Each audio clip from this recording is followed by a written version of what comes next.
kind of build experiments, you want to try as long as you have some confidence that there's significance around the data.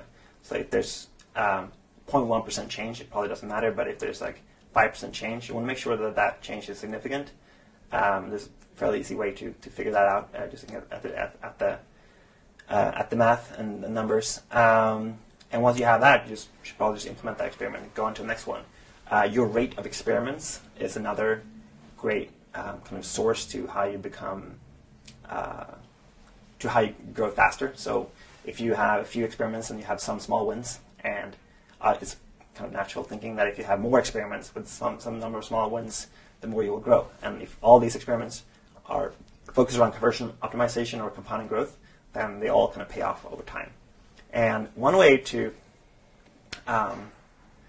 if you do like a 2% experiment win, and you feel like, oh, that wasn't that much, you can always plot that experiment and say, okay, what if I had like 1,000 more users, or 1,000 times more users? Like, what would a 2% gain look like?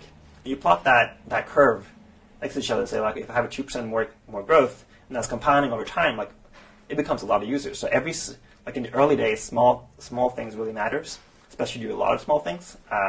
Not everything you do will have a 10, 20, 30, 40% improvement on your growth rate, but if you do many small things, they might compound, and actually, if you plot it over time, it looks really good. I think you should be iterating as fast as you can. I think it's rare that people launch too often and not too seldom. I think it's almost always the case that you are launching too rare and not too often. So most people should just speed up their rate of experiments, probably. Some companies have been really good at building kind of platform or infrastructure to just do a lot of experiments, like many experiments running at the same time, or just like the rate of experimentation is really fast. In some ways, that becomes difficult if you're doing mobile apps or something like that, then that kind of slows down your rate of experiments. The amount of users that you have slows down the rate of experiments. So if you have, like Voxer, you have millions of daily users, it was fairly easy to do some experiments and to prove some significance. If you only have a few thousand users, it might take you a lot longer to prove that point. So I think you should do it as fast as you can. The more users you have, the faster you can iterate. Atomic units of growth is, to me, it's about understanding psychology, deep psychology around why people are using your product. Like specifically, like how does it make my life better? Like how is this product solving something in my life? When you understand the psychology, you can make some assumptions on, is this something that is better with friends? Is something that people tell their friends? Or is this something you just use and find out about in isolation? From that, I would say instrumenting as much as possible your product so you really understand how people are using it. So first you know why, and then how people are using it.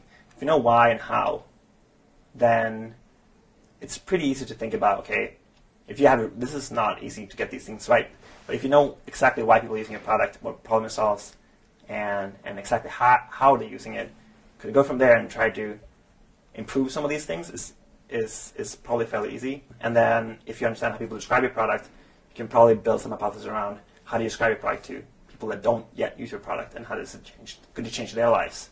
You just have to find out that the places where you tell that story. So say the Airbnb story might be around you can book anyone's apartment or a house as easy as you can book a hotel room. That's something fairly easily understood. You just have to figure out where do our users tell that story. There are a lot of good products out there. Why is this and this product big? Because it's not only because it was a great product.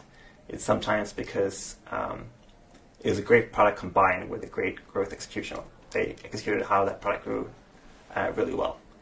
It's so important today that you think about why and how people find your product that it's just something you can't ignore. There are some exceptions to that. There are some companies that never thought about growth and became a really, really big product. But those, I think, are exceptions. People that build something good and then become people that build something that people want and then become good at a couple of different channels, let's say SEO or paid marketing or word of mouth or viral growth, something like that. If they nail the product and one or two of those channels, it has the chance of becoming something really big, I think.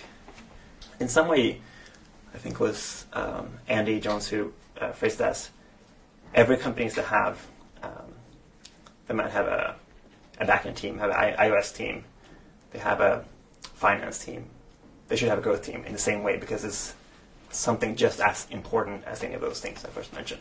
I think fundamentally it starts with the question of understanding why things grow. Is the only answer is not that the product is good. It's usually a combination of that and figuring out how you reach the people with that product.